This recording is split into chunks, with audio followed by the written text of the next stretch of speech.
ពិភពលោកនៅក្នុងសម័យកាលបច្ចុប្បន្នកំពុងតែមានការរីកចម្រើនយ៉ាងឆាប់រហ័សរហូតសឹងតែមនុស្សមិនអាចសម្របខ្លួនទៅតាមការវិវត្តនោះបានបច្ចេកវិទ្យាកំពុងតែធ្វើឲ្យមានការផ្លាស់ប្ដូររបៀបរស់នៅរបស់មនុស្សទូទាំងពិភពលោកហើយការផ្លាស់ប្ដូរទាំងនោះរួមមានដូចជា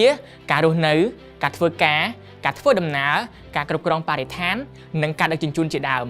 ហេតុផលនេះបានជំរុញឲ្យរដ្ឋាភិបាលនិងអ្នកជំនាញនៅតាមប្រទេសនីមួយៗបានគិតគូរអំពីការបង្កើតឲ្យមានទីក្រុងឆ្លាតវៃដើម្បីលើកកម្ពស់រស់នៅរបស់ប្រជាជននៅក្នុងទីក្រុងឲ្យកាន់តែល្អប្រសើរនិងងាយស្រួលគ្រប់គ្រងទស្សនិកជននៅវីដេអូនេះយើងនឹងស្វែងយល់អំពីប្រធានបទថ្មីមួយទៀតដែលនិយាយអំពីទីក្រុងឆ្លាតវៃឬ Smart City មកទល់ពេលនេះនិយមន័យពាក្យទីក្រុងឆ្លាតវៃត្រូវបានគេបកស្រាយផ្សេងៗគ្នាទៅតាមលក្ខខណ្ឌនិងបរិបទរបស់ប្រទេសនីមួយៗអ្នកជំនាញផ្នែកទីក្រុងឆ្លាតវៃរបស់កម្ពុជាបានឲ្យនិយមន័យពាក្យទីក្រុងឆ្លាតវៃថា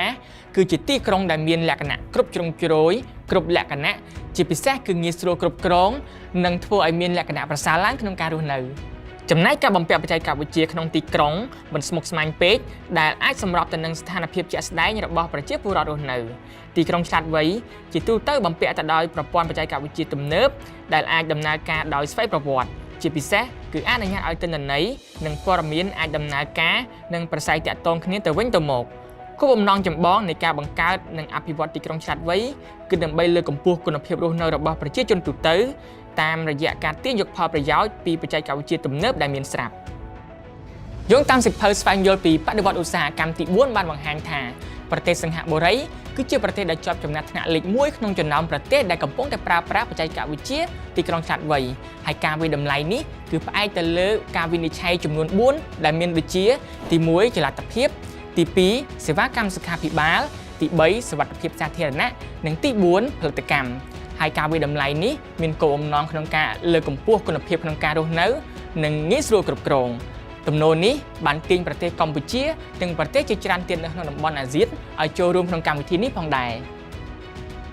បណ្ដាញទីក្រុងឆ្លាតវៃអាស៊ានឬ ASEAN Smart Cities Network ត្រូវបានបង្កើតឡើងក្នុងកិច្ចប្រជុំកំពូលអាស៊ានលើកទី32នៅខែមេសាឆ្នាំ2018កិច្ចប្រជុំនេះគឺជាវេទិកាមួយដែលទីក្រុងនានារបស់ប្រទេសដែលជាសមាជិកអាស៊ានអាចចូលរួមគ្នាដើម្បីឆ្ពោះទៅរកគោលដៅរួមនៃការអភិវឌ្ឍទីក្រុងឆ្លាតវៃប្រកបដោយនិរន្តរភាព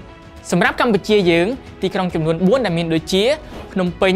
សៀមរាបព្រះសីហនុនិងបាត់ដំបងត្រូវបានជ្រើសរើសជាបណ្ដាញទីក្រុងឆ្លាតវៃក្នុងតំបន់អាស៊ានចំណែកគម្រោងដែលកំពុងដំណើរការមួយដែលជាផ្នែកនៃទីក្រុងឆ្លាតវៃគឺត្រូវបានអនុវត្តទាក់ទងនឹងការគ្រប់គ្រងសំណល់ប្រកបដោយនិរន្តរភាពដែលអនុញ្ញាតឲ្យរដ្ឋបាលមូលដ្ឋានមានលទ្ធភាពគ្រប់គ្រាន់ក្នុងការគ្រប់គ្រងនិងបែងចែកចំណុចសំខាន់ចំនួន3ដែលទី1នោះគឺការប្រមូលសំរាមដោយប្រើបច្ចេកវិទ្យា